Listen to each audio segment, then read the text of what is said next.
Thank you very much for making a special effort to come out here. Yeah. By way of background, in the spring of this year, I interviewed Joan, and the subject of the matter was Heroes of Joan Brown Campbell. Yeah. People who had impacted her. Yeah. And Nelson Mandela, Desmond Tutu, and you. Yeah. Yeah. And why do you think she selected you? Well, I don't know. I think she must answer the question, you know. You wanted us to talk about heroes of the ecumenical interfaith movement. How would you define a hero of the ecumenical interfaith movement? Well, you know, I got to thinking about when you said that's what I said, and I don't doubt that's what I said. But I thought, you know... Welcome to my world. I told my wife who said it. Greg, you really... I may have said it, but I don't believe it. But I thought, what I was thinking about was that none of us come into our life alone, nor do we accomplish what we accomplish all by ourselves. And for me, everything that I've ever done, there have been people who have been, for me, heroes and heroines, and people who, like Coffin, people who were my teachers. They would never have said that. They wouldn't have thought about that. But I got to thinking about the privilege I've had to get to know a lot of people whom the world would think of as fairly famous people. But in the long run, what they really were people who, they were teachers, and they were mentors. And they not only taught me, but they gave their life to a movement for unity and for justice and for freedom. And I thought about all the people I've known who played that role and how important that was. And that if I were to tell another story other than what's in the book I wrote, it would be about the people that I've met and what they've done and the role they played. Nade, Bears Nade, he pronounced it. Would he fit that definition? Absolutely. What? He was an amazing man. Bears Nade is an unknown name for most people, not in South Africa. In South Africa, he's a hero. He was a member of the Broederbond, which was the selected leadership of South Africa, and he was selected to be one day the president of South Africa. He was a white Afrikaner. And his story is a fabulous story. He was a minister in the Dutch Reformed Church. He was the minister of South Africa's equivalent of Riverside Church. He was South Africa's Bill Coffin. And in those days, he had black servants, and they were not allowed to come into the dining room where the family was. And one day, one of his servants broke into the dining room, and Bayers said to him, what's wrong? Because he said he knew very well that this man would not break the rules. And he said, my wife is having a baby, she's dying. I have to go back to Crossroads, which was where all the poor people lived. And he said, Dr. Nade, could you take me? And that was the first time Bayers had ever been in the blacks, in Crossroads, where all the poor people lived and where all the people who served him.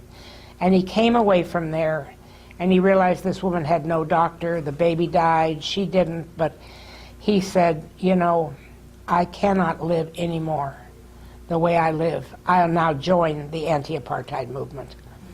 And when he announced that to his congregation, they took his robe off and they hung it backwards on his pulpit chair and essentially defrocked him and said, you will no longer be a minister in this church. And he said they put him under house arrest. He was under house arrest for 25 years. And he finally negotiated the contract between Mandela and de Klerk because he maintained his relationship to the Broederbond, but he also became trusted by the blacks. And I came to know him because he was the General Secretary of the South African Council of Churches when I was the General Secretary of the National Council in the United States. And he said, I will keep this job as long as until there is a black person that can take this job. And when that happens, I will immediately step down and turn this role over. And that person was Desmond Tutu that took that job. And when Desmond stepped down, a young man by the name of Frank Chikane, who's coming to Chautauqua this summer to tell the story of Bears Nade. So I am thrilled that he's coming to tell the story. Frank is in the book, and Yeah. that was my next person. So why don't you Yeah. give us a little teaser about Frank. Frank Chikane came to my house in New York when he'd been under house arrest in South Africa. He was considered armed and dangerous person. He left and he went to England. And then there came a point in the struggle when they needed Frank back. And so he came, they had asked me, this was now I knew Bayers. And so Bayers said, would you agree to have him stay with you so he would have a month to think about whether he felt he could come back into the country. And so he stayed for me for a month. He's prayed, he thought, and finally he decided he would go back, whatever the risk would be. And he then returned to South Africa, even though he was at that point putting himself in a very dangerous position. But he became then a part of the movement. And the greatest story I know about Frank was he was considered by the South African government, of course, to be a threat because of his commitment to ending apartheid. His wife was a linguist, and much to my surprise, if you study African languages, do you know where the best place is that you can study it? Who would know? The University of Wisconsin. And they have the best studies in African languages of any place in the world. So his wife came to Wisconsin to study, and he came to visit her. And he was only here a couple of days when he became very ill, near death, and they put him in the emergency room. He was there for a couple of days, and he suddenly got very much better. He went home, this was repeated 3 times. Went home, he got better. Fortunately, they also have a strong department on studying poison. And they said, there's something happening here, and we think he's been poisoned. And you know, the South Africans used to say that if you sent your clothes to the dry cleaner, they could poison your clothes and send them back to you. They could put poison in the clothes. And everybody went, no, it's not possible. And then they said at the University of Wisconsin, that's what had happened. Because every time he came to the hospital, you see, he put on hospital clothes. Yeah. And then he got better. And so they realized that he was being poisoned. So he's paid heavy dues for what he believed. During the time when she was General Secretary of the Council of Churches, we were in the middle of that struggle. In fact, I knew her before I even became General Secretary of the Council. I think the first time I came here, I was Director of the Institute for Contextual Theology. And there was a time when I had to decide whether I'm going back home or not. And after deep reflection, with my family having been brought to Europe to come and have a discussion with me, I decided that God wanted me back home, because most of the leaders were gone. The ordinary people who can't go away remained alone, and they needed a pastor there to be with them. And I went back to be with them. And that struggle has been costly. Some people say we are heroes, but I think it's God's grace. It's that God calls you at a particular time to take a stand, and you take it. Some have died. I escaped death, and I happen to be alive, and I call myself a miracle. I'm able to tell the story when others can't even tell the story. And I thank God for it. And I'm sure she has witnessed it from here, and having visited us, saw the results of what we were doing. And we thank God for it. One of the things as you talked about, we talked briefly this morning, and you mentioned it now, that this is history, but important history, so that we never repeat it again. Yeah. There were personalities that you got to know during that history, which are now, you hope, are never forgotten. And so if I can throw out some names, and just maybe you can react to them. And let's just start with P.W. Botha. Yeah. What kind of guy was he? Well, my only experience about P.W. Botha is that he was the last of the presidents who ran the machinery to stop us being free. Mm-hmm. And the brutality that was experienced during the 80s was so extreme, we'll never forget. He is the one who gave instructions for the poisons which were officially released to be used against opponents of apartheid, and agreed that the military will deal with those who are outside the country, the exiles, and that the police would deal with those who are inside the country. And that's why I became the target of the Minister of Police, the Commissioner of Police, and the 3 policemen were tasked. And you go to the records, they even have dates when they ordered the chemical, they signed up for it. The system was well controlled, and all that came into court. But because we wanted peace, there was enough evidence and reasons for taking P.W. Botha to court and charge him. But we decided no, it won't benefit the country. It will just create more conflict. We are better off, now that he had resigned, to take care of him as a former president with all the privileges, and I took care of that operation. And when he died, we made sure he had a decent funeral and let the country have peace. And I think that's the decision that as South Africans made. We are not going to arrest the future for our children because of trying to pay revenge one against the other, because it doesn't benefit anybody. Botha resigns. F.W. de Klerk comes on as the new, succeeded him as president. Yeah. Decision was made to release Nelson Mandela, and you get intimately involved in negotiations. Can you talk a little bit about those personalities? You had Mandela, you had de Klerk, and you. Well, I mean, Mandela, it's our hero. He went to jail when I was 12 years old, so we had no opportunity to meet Mandela before he went to jail. I only met him in December, the year before he was released. Per his invitation, I went to his cell, and we had discussions about national issues, the family. I really went there like a pastor, and he wanted me to do certain things, but he was also preparing for his release. And once the announcement was made about his release, the family asked me to accompany them to go to his cell so we can talk about the way he's going to be released and how he handled himself, the speech he's going to make. And when he came out of prison that day, we came out of it with him.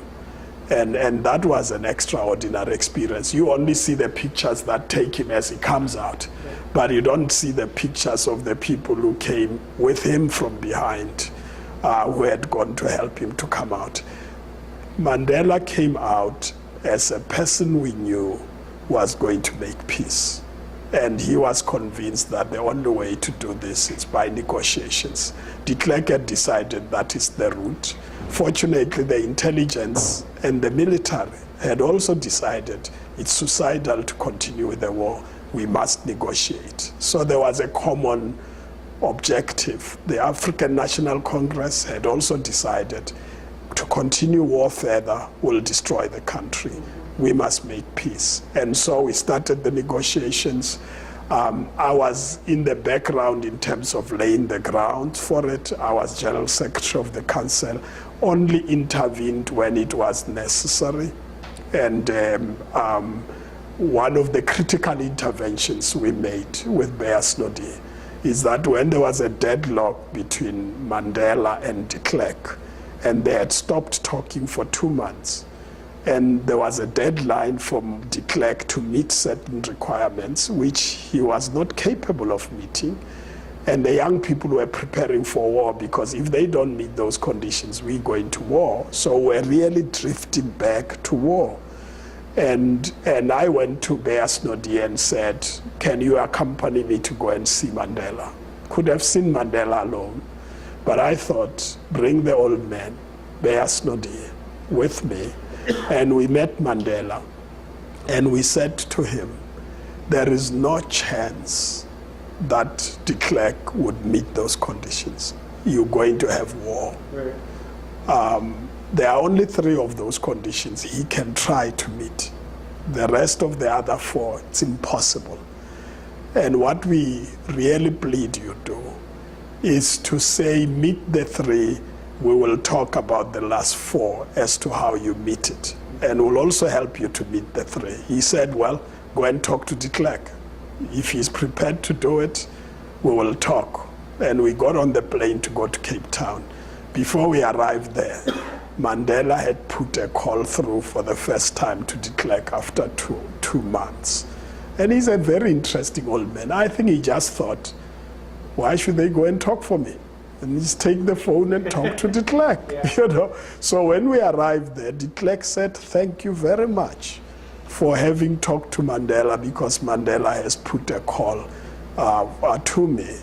And I am willing, as de Klerk, to meet the 3 conditions, but you need to assist me to do it.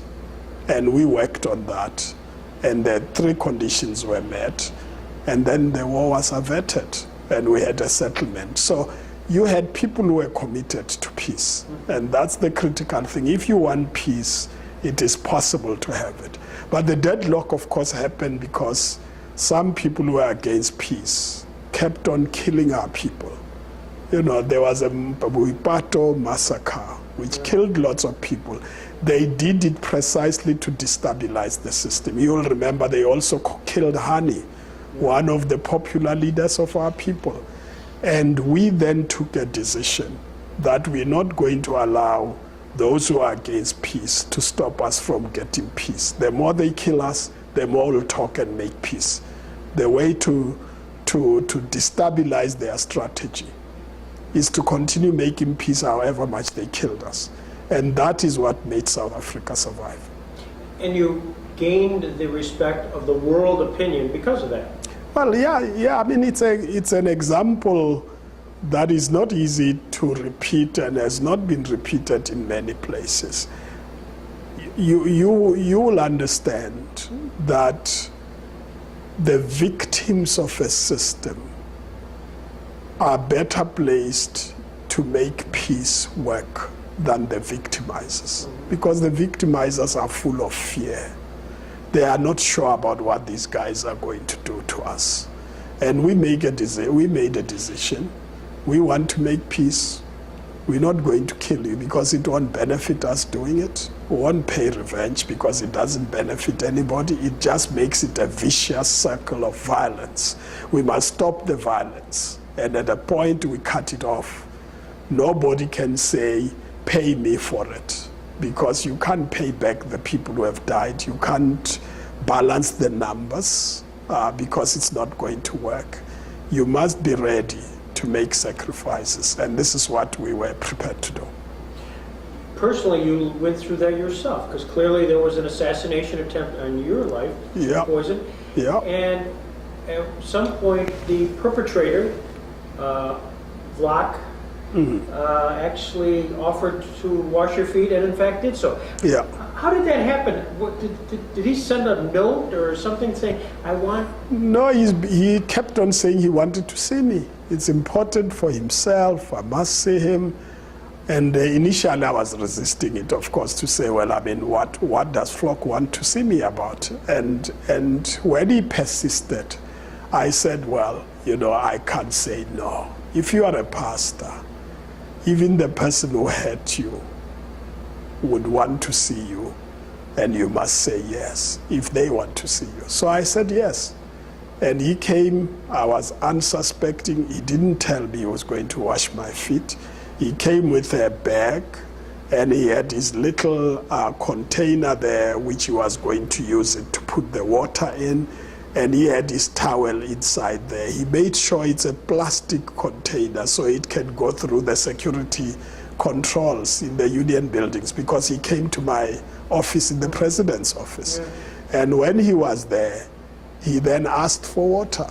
So because I normally keep water in my office, I gave him a glass of water, but he didn't drink the water. He started telling me about what his conviction is, and that he had come there to say he's very sorry about what he did, but he thought it's not sufficient to say sorry about what he did.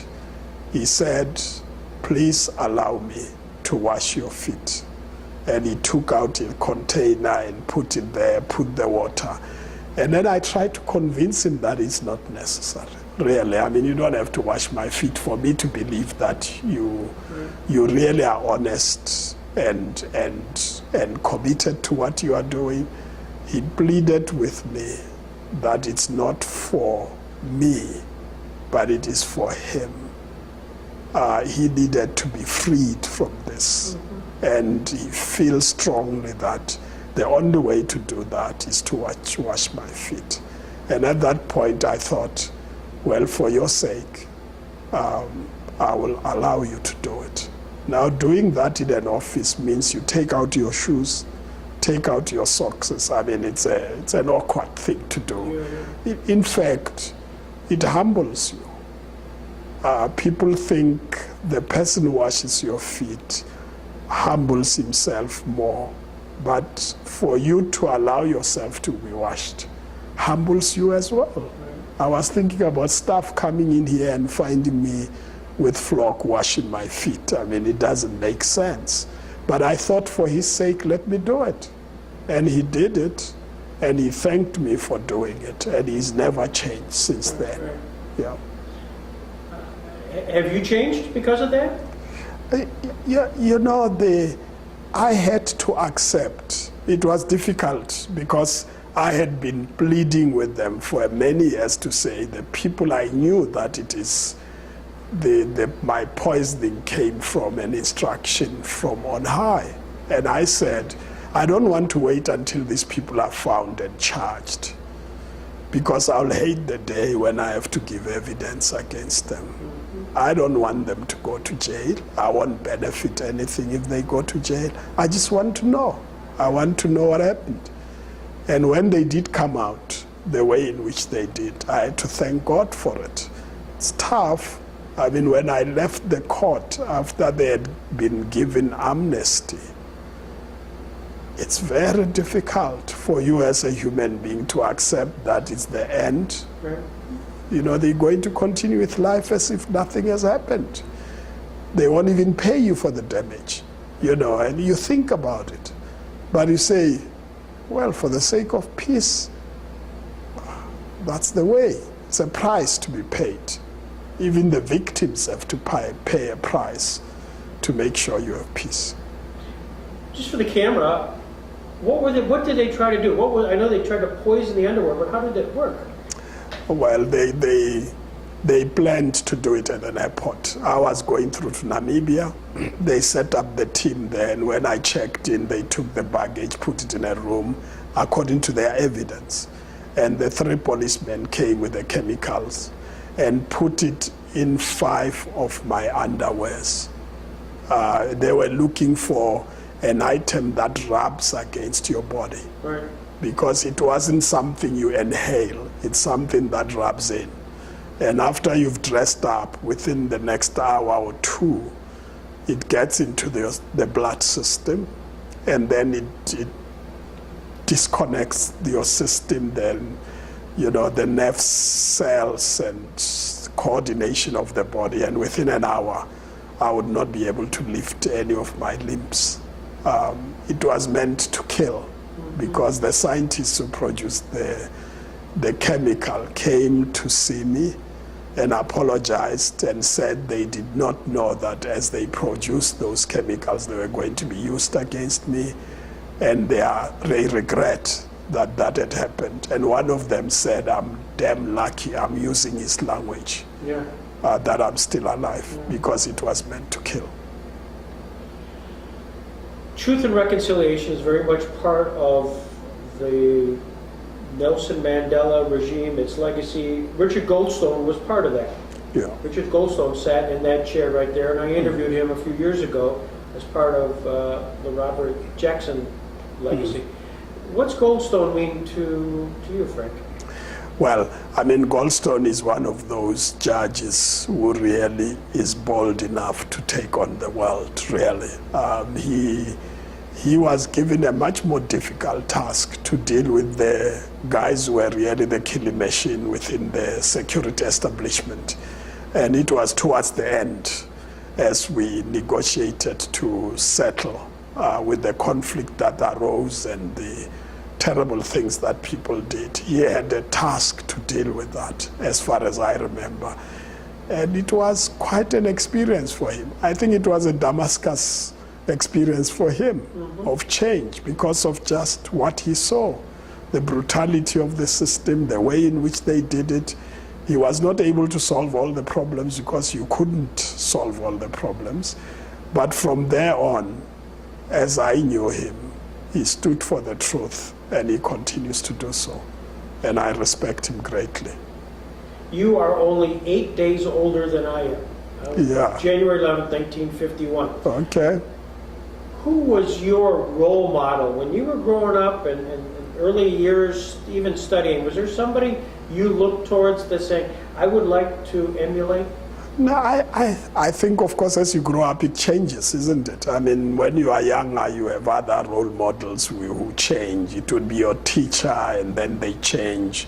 My father thought I would be a lawyer. That's why I was given the name Frank, who was a lawyer. He was reading a book about a lawyer called Frank, and he gave me the name, and I thought, yeah, okay, that's my hero. I don't know him. And then you go to university. I mean, within the church, there are heroes that you see who you want to emulate. They wanted me to be a pastor before I went to university, and I said, no, I believe the Lord has called me to go to the university first. But when we got into the struggle, Mandela has always been our hero and our reference point. Remember Mandela, we grew up and he was there in our consciousness. I met Bears Nodia in the early 70s, but Mandela would have been there already. You know, so they would be role models for different things. And for Bears Nodia, it was more about my experience in the church, because I went through the same experience. My church defrocked me because I stood against apartheid.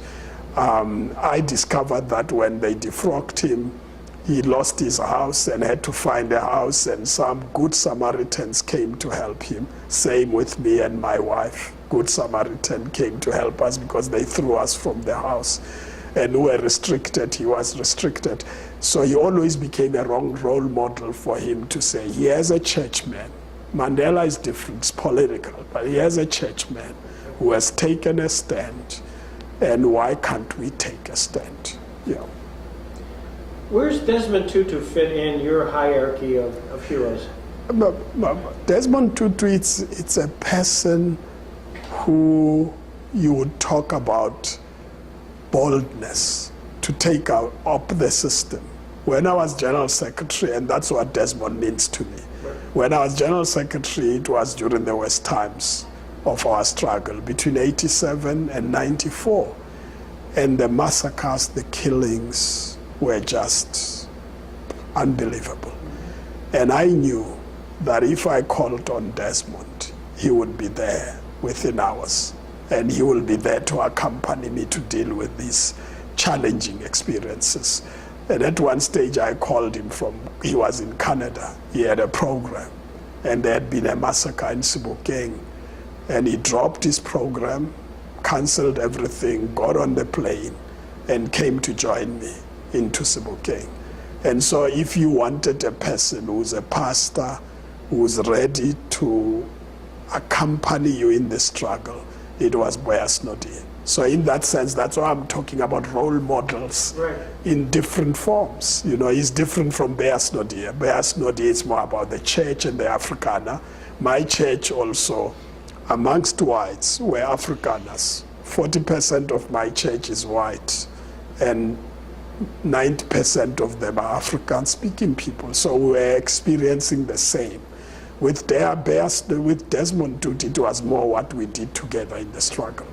Yeah. We in America, very sports conscious. Yeah. And during my age time, when you're watching golf, you have Gary Player, and this is during the time of apartheid, but he always had his best friend, his caddy, was a black caddy. Which, I don't know if that meant anything to you in South Africa, but to the United States, saying, that's really quite a statement. Yeah. Yeah. Did that have, was that of knowledge in your country?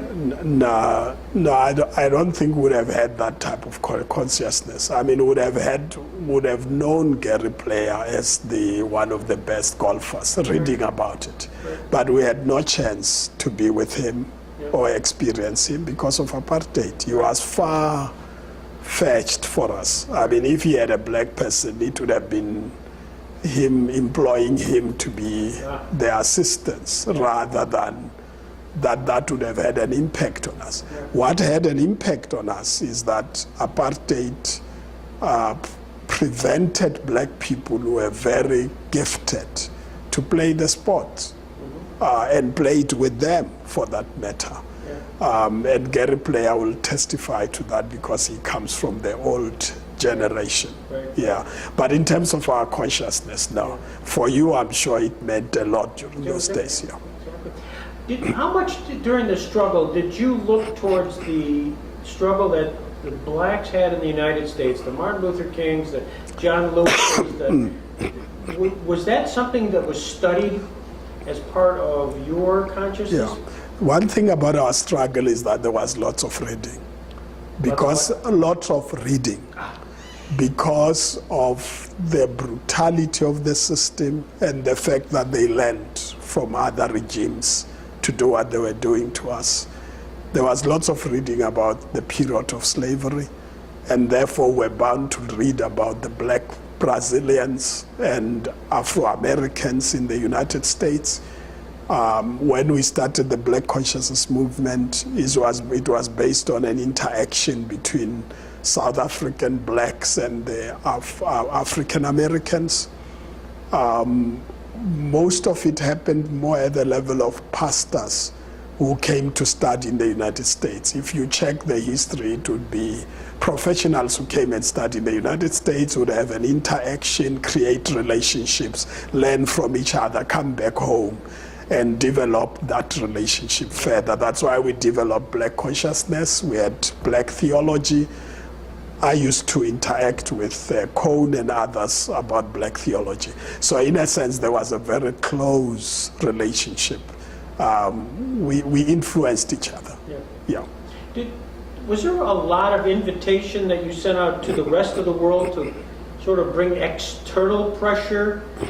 Was that part of? Well, that was part of the. I mean, strategy. we had 4 pillars, which was the basis on which we had our struggle, and one of them was mobilization of the international community, and that was one of the major campaigns. O.R. Tambo initially was sent out of the country in the 60s to mobilize the international community. He wasn't sent to go and set up the ANC and etc. It was more about go and mobilize the international community. But as the repression intensified, then they then said, organize the liberation movement outside the country, which he did. And the main task was to reach out to different countries, get support. And unfortunately, when he went out and went to Britain, they said no, they can't support him. And he ended up in the Soviet Union, and the Soviet Union said yes. And he always talked about that in terms of the contradictions about Christian countries who were supporting apartheid and were helped by countries who were said to be atheist or communist and etc. and so forth. But that humanized us as well, because it got us to understand that that conflict even between the West and the East was not a conflict that should be there. There should have been other ways of solving the problem. So mobilization of the international community was a major part of our strategy. In a nutshell, what were the other 3? You talked about the 4, and that's one of them. What were the other 3 pillars? No, I mean, the other 3 was mobilization within the country. And then, of course, there was the military strategy, Umkhonto weSizwe, and then there was the underground. Yeah. When did you get a sense? What was that that Mandela would be freed? That in fact, apartheid was starting to crumble. Was there a tipping point, Frank, where you said, "Aha, now we're moving in the right direction"? Well, I must say that at the point we formed the United Democratic Front, we were convinced that this was the time to bring an end to apartheid. And we had created, because of the banning orders, we had created sector-based institutions, community-based institutions, association of doctors or lawyers or nurses, or because of the repressive regime, we sort of localized and professionalized the organization. And once we had organized every sector of the society, we then decided to form the United Democratic Front. There was no way in which you could kill it. You couldn't stop it. Right. Everybody just emerged and formed the Democratic Front. There were so many meetings around the world that the country, that the intelligence services couldn't cope up with it. You see, you were organized to just watch a few leaders, and suddenly you've got a massive organization with hundreds and hundreds of meetings happening at the same time. By the time they charged us for the treason trial, they didn't have intelligence on us they could use in court. They were using videotapes about our public meetings and appearances. That told us that the system is collapsing. Yeah. And when we started deciding we're not going to collaborate with the apartheid system, I mean, for about 5 years or so, we didn't pay rentals, we didn't pay bonds, we didn't pay for water services. We just stopped. We just said we're not going to collaborate with the system until they change. And they tried to arrest people, they tried to close houses, they tried to sell them, they couldn't sell them. It just fell apart. That's what we called ungovernability, make the system ungovernable. And indeed, it reached a stage where they knew they could do nothing but negotiate with us. Yeah. You also mentioned, and I forgot to follow up, that there were 3 points that you guys, that you were able to agree on, that you were able to get Mandela to consider agreeing with de Klerk. Yeah. What were those 3? Well, I would have to go into the Okay, details about that. Yeah, I mean, it's in our history. Yeah. But basically, there's 7 things. They were constructed in a way that even if he tried, he couldn't do it. Right. You know, he's not capable. I mean, he doesn't even understand what you're trying to say. Right. Because, I mean, they've never believed with people, they don't know the experiences. But I think history, you can check the records about that, yeah. Did de Klerk know about what was happening to you, the poisoning? Can get a sense of that? I mean, I know that. No, I sent letters to all of them, you know, before there was this confession. Right. De Klerk got my letter, Right. and he replied and said, no, he didn't know. Right. Of course, I left it at that. I don't believe that they did not know. They may not know the particular case, but the fact that there was a strategy to deal with anti-apartheid groups can't have been a secret. And when people died, they didn't ask questions. Maybe it comes back to the Bears Nodie story, that at a particular moment in his history, he did not ask questions. Maybe de Klerk also didn't ask questions, but he was a senior member of cabinet. There's no way in which you could have so much evil happening and you don't ask questions. But in any way, I must take it based on his word. Yeah. He did not know. What's the legacy, Frank? You're here at age 60. You've had an incredible life with a long life ahead of you. But when they stop and somebody, you have children, Frank? Yeah. They probably, grandchildren probably sit on your lap and say, Grandpa, tell me about you. What are you going to say is sort of the Frank Chikane legacy?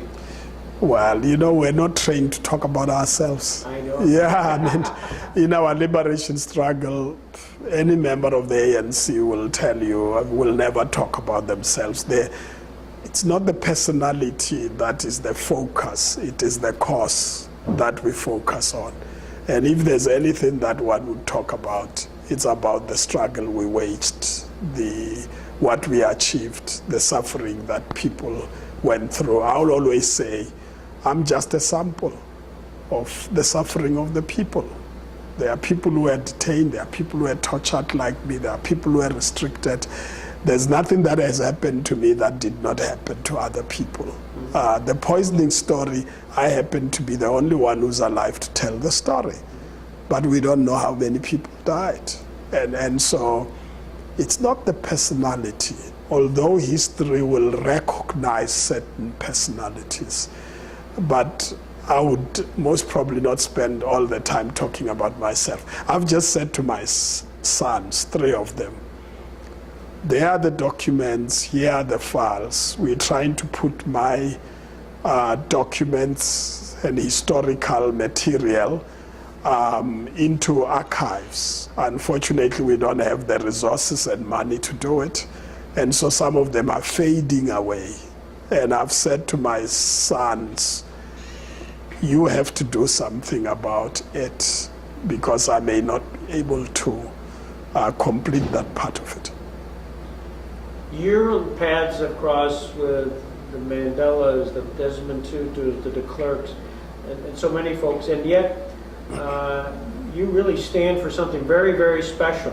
And do you find yourself being pulled into other arenas they tried to do today, the last couple of questions, because of who you are, to take you out of the struggle in South Africa and put you, whether it's Palestine, Israel, Iraq, whatever it is, to kind of use you as an example? No, I mean, for instance, what happened today, it's really a manifestation of the battles that are happening within the United States. Right. I mean, Middle East, it's a critical place. And the United States, it's a major player there. We will have peace or no peace based on what the United States does in that place. And I have no doubts that if the world agreed that we must have peace in the Middle East, we shall have peace, because it's possible to have peace. But indeed, there are people who are so focused on their sectoral interest or group interest to such an extent that they can't see beyond that. And if you take the extremes of Israel and the extremes of the Palestinians together, it's destruction for destruction's sake. What you need is reasonable voices that are going to say, there is no way we can have peace by suppressing others and robbing them of their rights. The only way to make peace is to make sure that everybody has got the same equal rights with the same quality. Once you begin to do that, the enmity goes away and you have got peace. There are people who will drive you. I mean, I knew when the questions came about the Middle East, I did say it's a no-win situation because people have got, that's why the war continues. We have ended the war in South Africa and they can end it. Ireland has ended it. Why can't it end in the Middle East?